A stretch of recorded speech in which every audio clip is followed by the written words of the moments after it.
ஒரு காட்டுல கிட்டு சிட்டுன்னு ரெண்டு அழகான பறவைகள் நண்பர்களா இருந்தாங்க. அவங்க ரெண்டு பேரும் ரொம்ப மகிழ்ச்சியா ஆடி பாடி விளையாடிக்கிட்டு ஒன்னாவே இருந்தாங்க. ஒரு நாள் மரக்கிளையில உட்கார்ந்துக்கிட்டு பேசிக்கிட்டு இருந்தாங்க.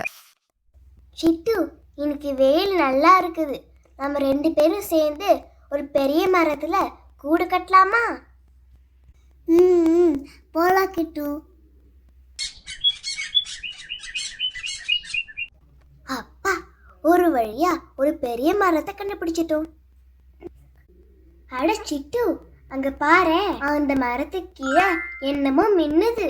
அதை பார்க்கும்போது நட்சத்திரம் கீழே விழுந்த மாதிரியே இருக்குதே. அட எங்க கிட்டோ, எங்க அதோ நம்ம எதிரில் இருக்க மரத்து கீழே பாரு. ஆமா, வா கிட்ட போய் பார்க்கலாம். இதெல்லாம் பார்க்க வைரக்கல் மாதிரி தெரியுதே.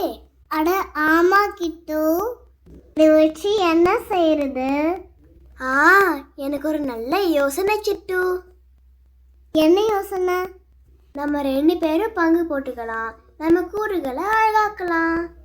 இல்லை கிட்டு, இது எனக்கு தான், மொத்தமா எனக்கு தான்.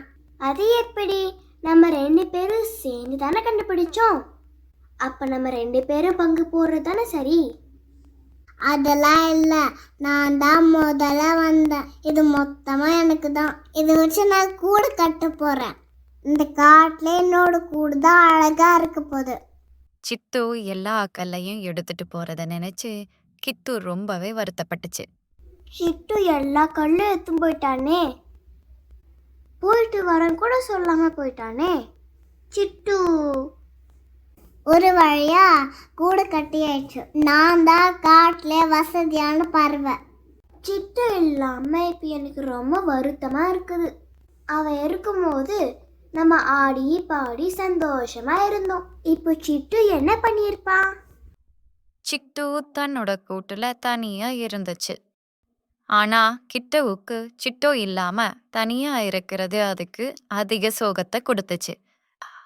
அதனால கிட்டு, நான் வருத்தப்படுறதை விட்டு நானும் ஒரு கூடு கட்டணும்.